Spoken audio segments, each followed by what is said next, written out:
ibyo byago byabaye hari nijoro mwijoro ryo kuwa mbere nijoro yaraje asanga twicaye muri salo ati kuki mwatinze kuryama ntitwe turi kwirebera filime nta kibazo dufite ati rero ngiye kwiryamira sohotse umugore afunze mbona imbere hari umuhoro yicaye ku gasonga bugari ubwo ndangije ngiye mpita ninjira mu nzu maze kwinjira mu nzu numva umugabo avugiye kuri telefone ngo ati none se mbigenze gute ati mbwira ukuntu mbigenza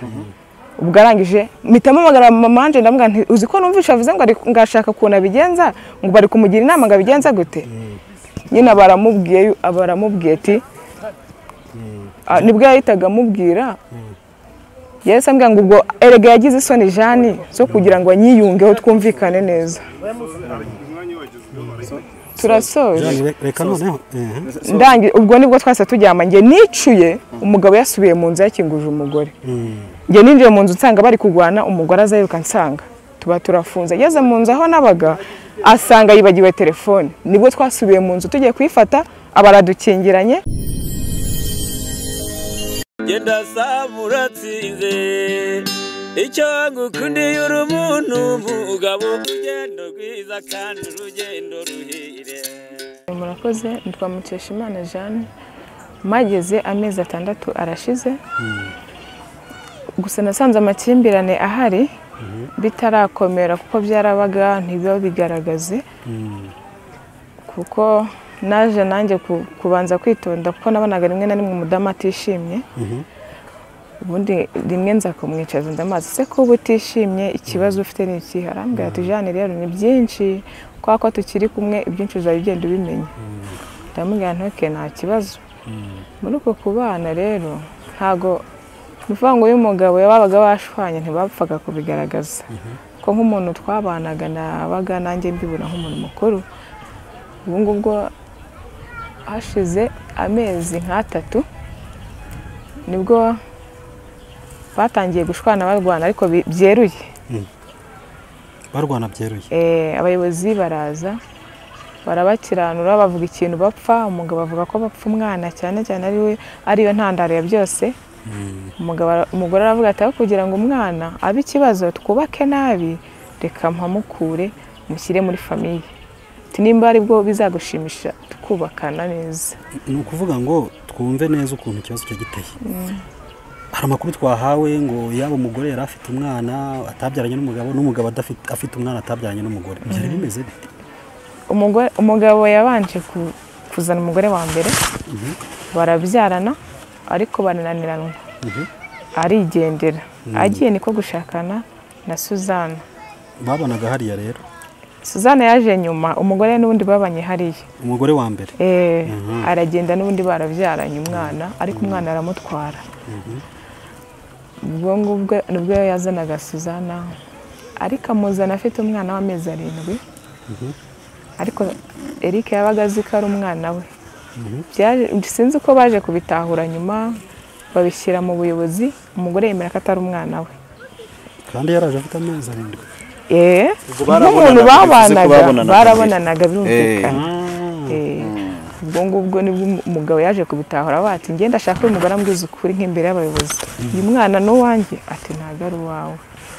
ibyo ngibyo bivambwa ati se w'umwana abahe se w'umwana yarapfuye tese wanyereka famiye basi umwana yakomokagamo nk'umuntu ureze umwana imyaka 12 ndashaka kumenyana na famiye ati hoya ntago ari ngombwa ati ahubwo bibaye byiza umwana namuhakura kuko ndabona ari cyo kibazo none ukagabanya kujya umbaza ibyo bibazo umwana nibwo yigendeye tugira ngo bizashira n'ubundi bikomeza gutyo ari ikibazo bivuga ko Eric nawe yari afite undi mwana nawe ari we ku mugore wa mbere wigendeye nawe yabaga muri urwo rugo umwana mama we yaramutwaye niko rero kuvuga ngazanye uriya barabanye n'ubundi urumva ko nawe yaramuzanye afite umwana aramurera uko bagendaga iminsi yagendaga yicuma wenda nuko umwana yabonaga ko atari we sinzi ariko yarazwi ku izina rya Papa Ange bose baga bazi ko ari umwana we umwana yitwa Ange twagikundira Ange afite nk'imyaka nka 10 ubu ari kuzuza 13. uvuga ngo yamuzanye mu nda rero harimo urujijo ko yamuzanye afite amezi 7. Afite amezi 7. kubera ko babonanaga ari wabo akibwira ko ari wamubyariye aza kubimenya nyuma. Yego nibwo rero byageze mu buyobozi. Aravuga ati uyu mugore ngewe yagiye nkinga byinshi ati hari n'ibintu bigenda hari n'ukuntu ngenda mbura amafaranga nkeka ko ari se w'umwana uba bayahererekanya. Tire ndashaka mu mbwiza ukuri icyo nakora nimba umwana atashaka ko muzana imiryango yamubyaye nanjye dufatanye kurera n'amashuri dufatanye kwishyura. Umugore nibwo yabyanze rero avuga ati hoya ho kugira ngo bibe ikibazo niyigendere muri famiye. None Jane ko hari amakuru twabonye ngo n'umugore yabanje guserereza umugabo ngo ati uyu mwana nawe nava ngo yamwimaga ibiryo nkawe wahabaga ubona gute? Icyo gihe wenda nari ntarahagera ariko igihe cyarageze umwana bamuzanira se. Amuzaniye se barabana. Mu kubana umugabo yajyaga ajya Kampala kurangurayo. Akaza agasanga umwana umugore ngo yamufashe nabi. Makuru yarahari cyane. Aravuga ati se madamu ko ndamufata umwana nabi kuko nuko mba nahari. Aravuga ati nimubona mufata nabi ubwo uzamushyire mama we. Wowe wabibona gute? Njye cyo gihe haba ntabwo nahabaga gusa makuru yarahari. Bizwi cyane ko na mama we yajyaga aza agatongana na Eric na madame ahari umugore mukuru. Ati nimba ni mumume basi mwirira ariko mume nibyo kumurera. Eric nibwo yababaraga aravuga ati n'ubundi umwana ndabona mba nahari kandi umwana amaze kumererwa nabi amusubizaho guca. Niho n'ubundi amakimbirane yagiye agenda azamuka. we ni mukuru ageze mu myaka 14 gucyo. Ubona amakimbirane yabo yaravuye kuri abo bana? Ni kuri abo bana niho byavuye. Ariko cyane urumva ko umugore avuga ati nawe ufite umwana nanjye ngomba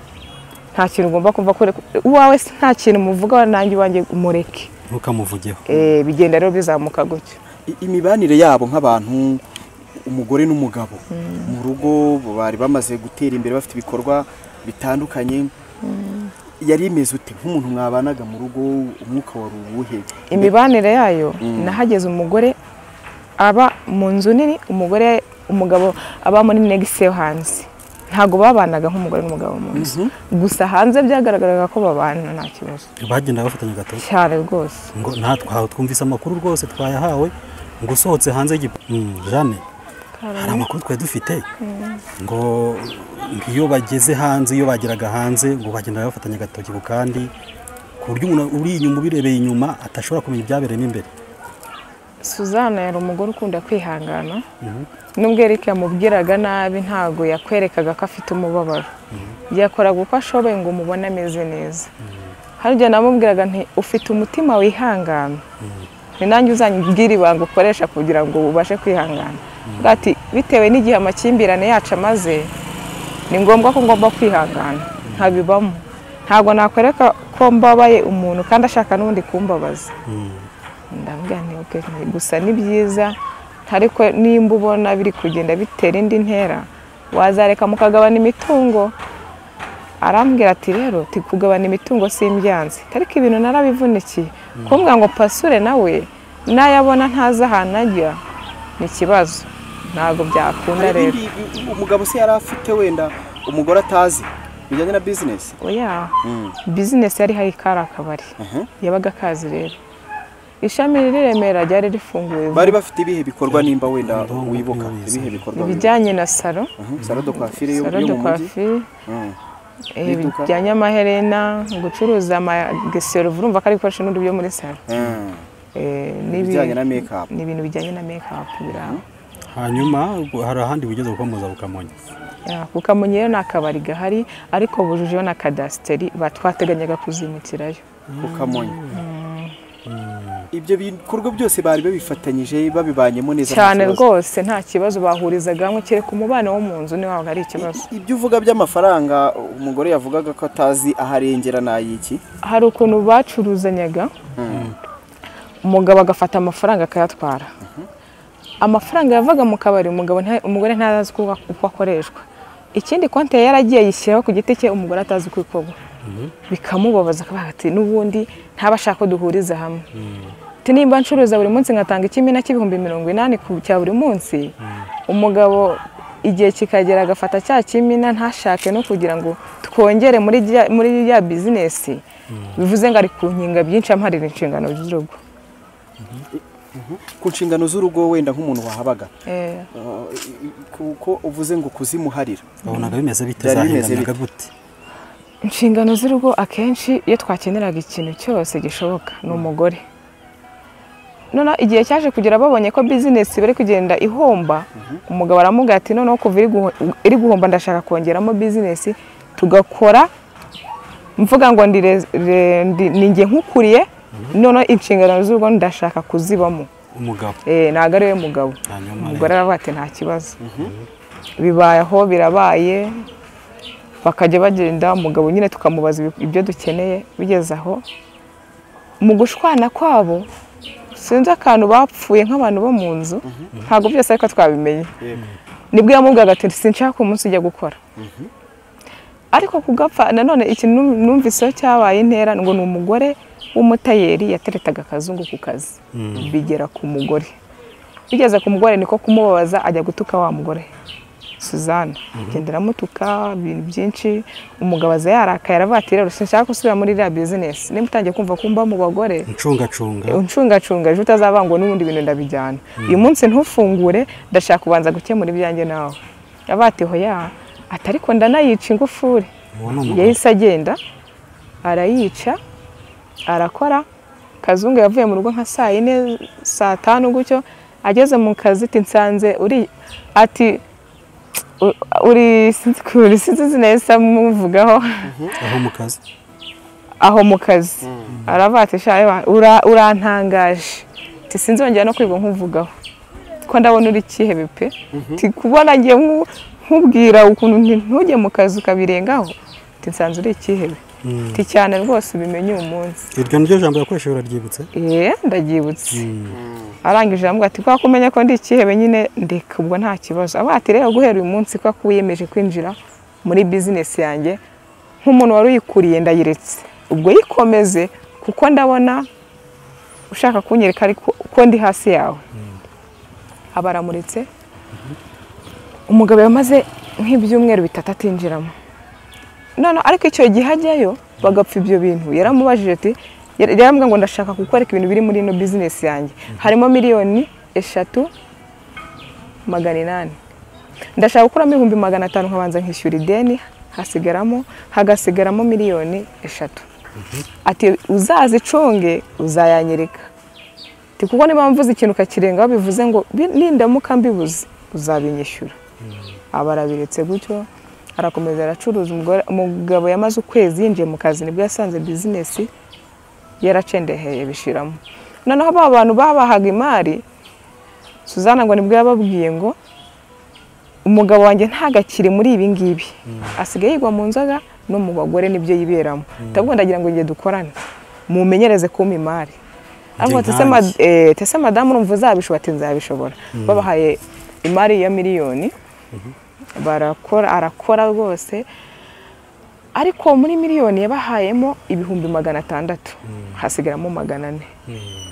arakomeza arakora Kazungu atarabyinjiramo nyine bigeze nibwo yagiye takose umuntu bahaye imari ati nkambona ku kazi bari kumpamagara cyane ngo njye kwishyura inzu kandi ntakihakora madame ari gukora buri munsi kuki banyishyuza kandi ntaheruka mu kazi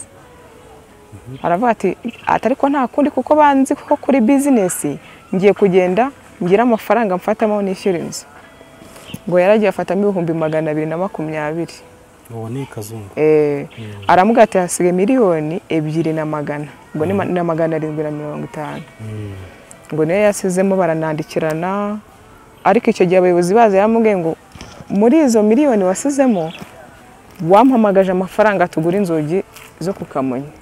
hari n'amasima naguze ati kuki utayandika arangije ngo ati ayo masima uri kumbwira ati nayaguze ikimina twarafashe kiba kimeze nk'inguzanyo y'amafaranga baguha ukazakora usa nk'uwishyure kukishyurira bitinze ubwo nyine umugore urumva yarababaye aravuga ati nta kuntu miliyoni baguhaye wagenda ukaba warayishyuye amadeni yose kuko yatubwiraga ibintu ngo yagiye yishyura icyo gihe abayobozi bahari arabivuga ati ngende ukumva abeshya ntabwo miliyoni yose yahise ishira yatubwiye ibintu by'ibihumbi 400 arongera atubwira ibintu ngo by'ibihumbi 300 ngo n'ibindi bya 200 yagiye kwishyura ngo Kisoruva arangirira amwe ati nose ko Kisoruva wambwiye ko uje gufatamo amafaranga ugiye kuzishyura ati n'iyindi nari narafashe kuko bira ibintu bya biri muri credit urebye nabicuruzaga ntarabyishyura tubura wabyinjiramo ari ideni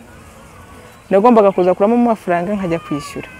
ati niyo mpamvu nabikoze gutyo ati niyo mpamvu ni ya miliyoni nafashe nanze kuza guhita nyishoramo n'ibindi biri gushiramo ibyo nibyo byabaye ikibazo arabati none turabunze ati bindi timubyihorere none umwe ntiyongeye guhari undi shingano mukorane nkuko mwahoze mukorana nyuma yo kubunga byagenze ute mu rugo umwuko kazi yego aha nyuma yo kubunga rero abayobozi bageze hanze aravuga ati simureba yuko nababwiye ngo warinde Kazungu ikindi kibazo nanone yaje kumurega byigeze kubaho ko muri icyo cyumweru cyashize twaje gutegwa n'abantu bijuru madamu yaje nka saa n'iryo joro ubwo dufunga urugi hari ukuntu twafungaga urugi ntirukingike neza ariko hakaba ari ukundi twabaga twitonze tukarufunga bikemera nanone ndamugani rero Suzana byihorere kurufunga ntigenze ukuntu ndarufunga bikemera nitonze yaraje nka saa 4 arambwira ngo hoya ngo n'ubundi yanywera ni menshi jane gose igiye twifungire ati nikimeneka azakigure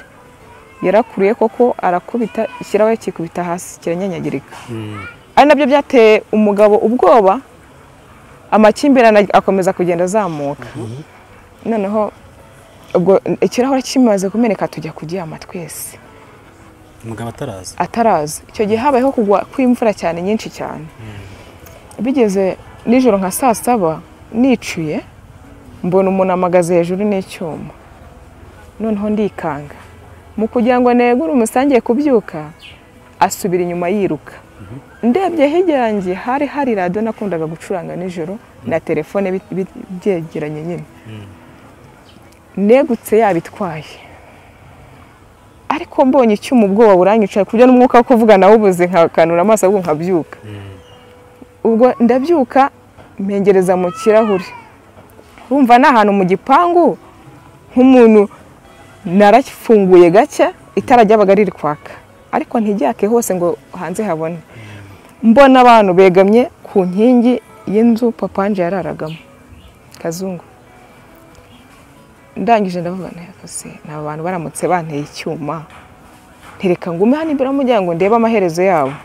umwe numva isavuga ngo shango ntago ariho ngo hari n'abana barimo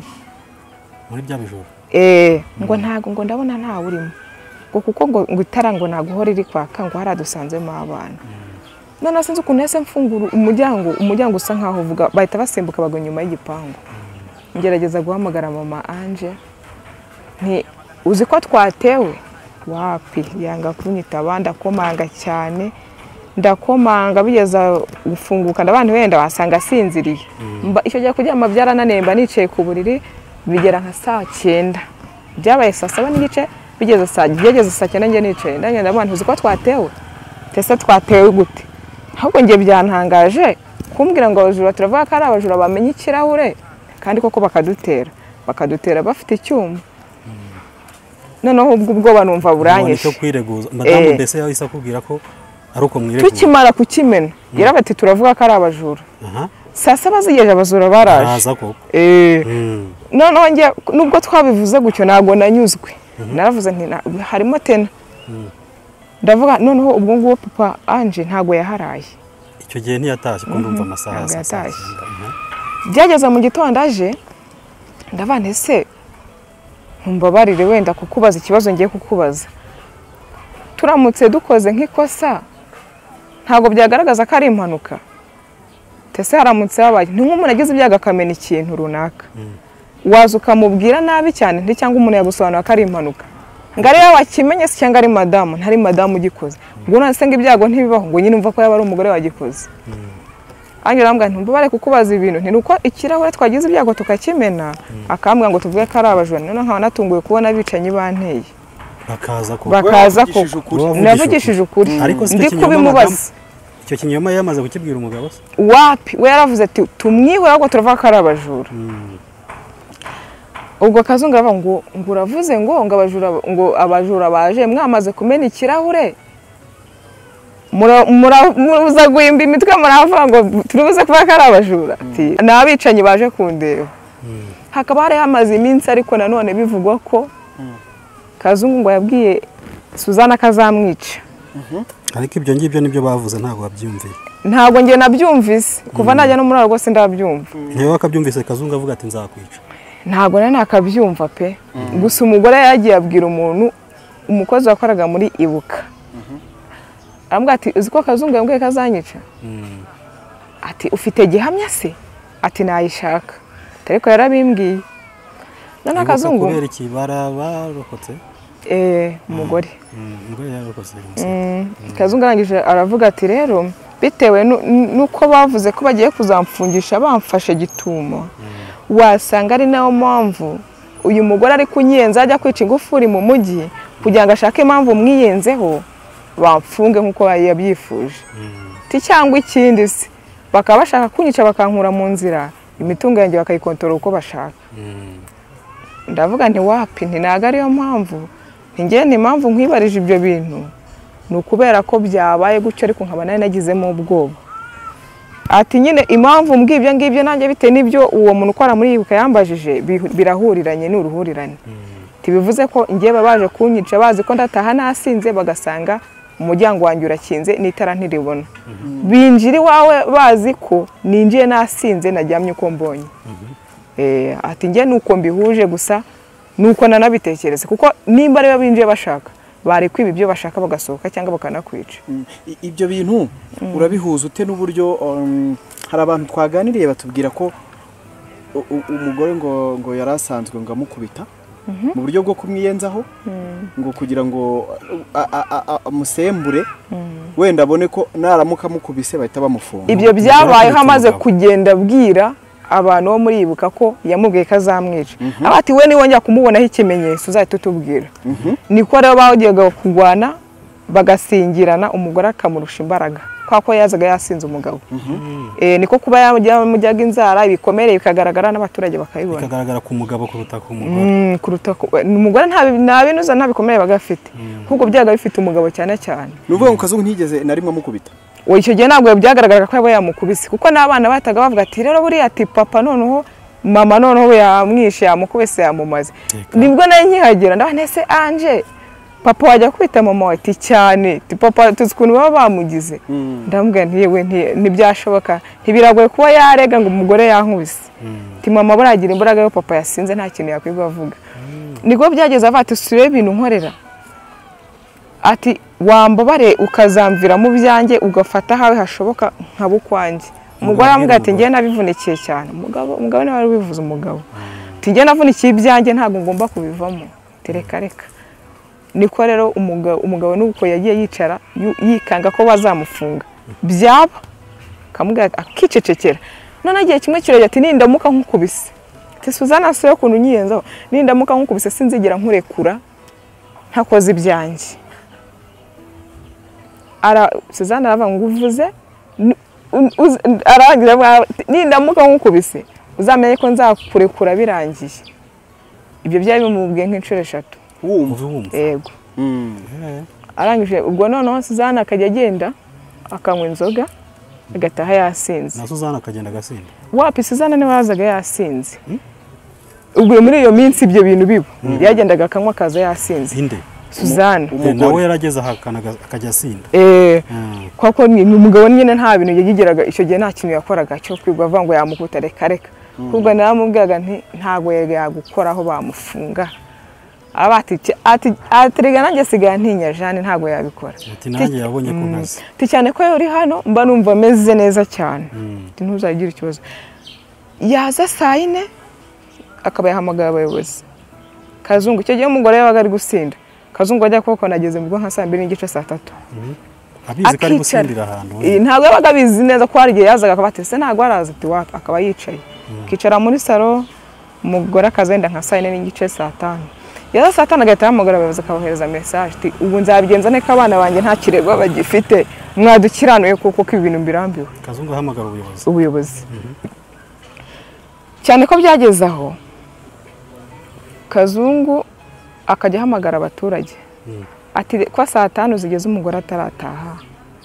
nzakora iki ibiko mbirambiwe kuko kandi inyita akaba ari ukuzamfungisha ngo ni ukugira ngo mvuge nge nzafungwe. Abayoturage bavati rero tiwe uko abayobozi baza bakabakiranura bagomba kuzayifatira icyemezo ntago bizaguma gutyo ko mwazicana. Ibyo bintu byabaye hafi ibyumweru 2. Iminsi ikurikirana ashobora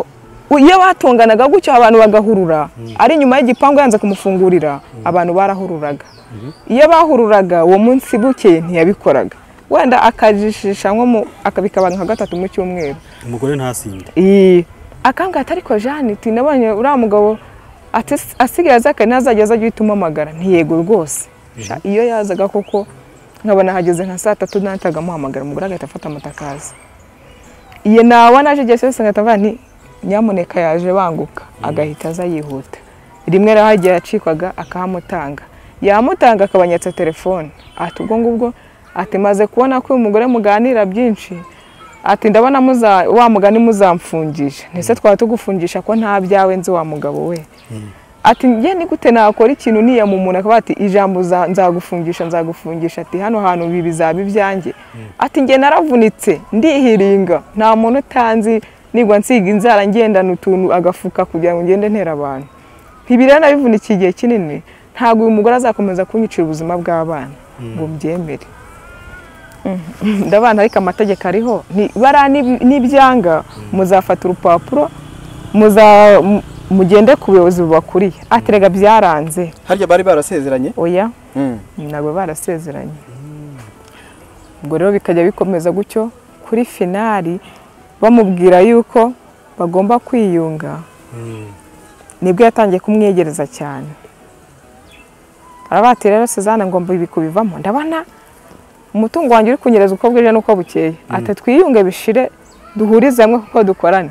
tukongere tuba umugore n'umugabo. Byabaye kuwa 2 twumva ko byarangiye icyo gihe.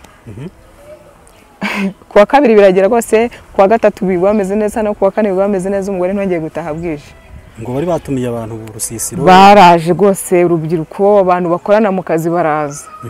Turishima abantu barasubiranye rwose haba nakarore. Haba karore turateka rwose cyane bimeze neza. Tujye kwatubona kuwa 6 birageze ku cyumweru. Tujye kwatubona abayobozi baraje. Suzanne ntabyo yarazi. Yarambwiye gusa ngo turabona abashyitsi. Tubona mu mudugudu araje umwungirije araje. Teseja ibi ni ibiki nono tubuze ko umugabo ngo dufite abashyitsi bakaba hari kuza abayobozi ni nyine bumva ibyo bakubwira wasanga nyine kwa kuba bararambiwe intonganya zanyu baza gukiza buri kanya agiye kubabwiza kuri ibi byarangiye. Muri icyo kiraro ntabwo we bahari. Oya gusa yarabatumiye ntibaza kuko bumvaga ari ikirori. Bumvaga yavava atabwa Imana ishimwe kuva ibibazo byayo bivuye mu nzira. Bigeze aho Kazungu ikayi yazanye avuga ati nanditse imitungo iyi niyi ariko amafaranga ntayo nasubiranye bivuze ko yayanyereje agomba kubyishyura. Twumva imbere y'abo bayobozi. Ese mbere yuko ahamagara abayobozi hagati yo guhamagara abayobozi n'igihe mwakoreye icyo kirori cyo kwiyunga hari izindi ntonganya zari zabaye. Nta na kimwe cyabayeho rwose. Byaradutunguye twe nk'abantu twatuzi ko biyunze. Ako kuva nubwo bari biyunze ntago umugabo yavuye muri kakazu ke ngagiye kurara mu nzu n'umugore. Se ntago bari bakibonana nk'umugore n'umugabo. Oya gusa byabaye icyo gihe batubwira ngo barasubiranye. Barararanye. Bararanye muri ako kazu ko hanze. Uyu mugore yasanze umugabo hanze.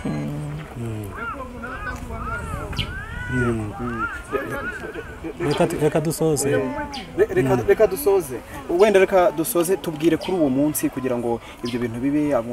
Uwo munsi rero amurega reka tugeze ku musozo kuko byose birangira. Uwo munsi abayobozi bateranye ariko ku cyumweru abayobozi ibyo byago byabaye hari nijoro mu ijoro ryo kuwa mbere nijoro yaraje asanga twicaye muri salo ati kuki mwatinze kuryama ntitwe turi kwirebera filime nta kibazo dufite ati rero ngiye kwiryamira sohotse umugore afunze mbona imbere hari umuhoro yicaye ku gasonga bugari ubwo ndangije ngiye mpita ninjira mu nzu maze kwinjira mu nzu numva umugabo avugiye kuri telefone ngo ati none se mbigenze gute ati mbwira ukuntu mbigenza ubwo arangije mpita mpamagara mama wanje ndamubwira nti uzi ko numvisha avuze ngo ngashaka ukuntu abigenza ngo bari kumugira inama ngo abigenza gute nyine baramubwiye ati nibwo yahitaga amubwira yahise ambwira ngo ubwo erega yagize isoni Jani zo kugira ngo anyiyungeho twumvikane neza turasoje ndangi ubwo nibwo twase tujyama nge nicuye umugabo yasubiye mu nzu yakinguje umugore nge ninjiye mu nzu nsanga bari kugwana umugore azayiruka nsanga tuba turafunze yeze mu nzu aho nabaga asanga yibagiwe telefone nibwo twasubiye mu nzu tugiye kuyifata abaradukingiranye ahita afata umugore nge yahita nsunika ku ruhande mu kunsunika ku ruhande nibwo nanjye namusubije ashaka kongera kumukubita icupa yari afite mu ntoki ry'akarikeri niko guhita nsohoka ngiye guhuruza mu gutabaza kwanjye namaze nk'iminota 10 nkiri gutabaza nta numwe urafungura ngo aza dutabare nuko byagenze rero twasubiye inyuma dusanga ari kumutemagura abana basubiza inyuma yiruka genda samuratsinze icyo ngukundiye uri umuntu mugabo urugendo rwiza kandi urugendo ruhire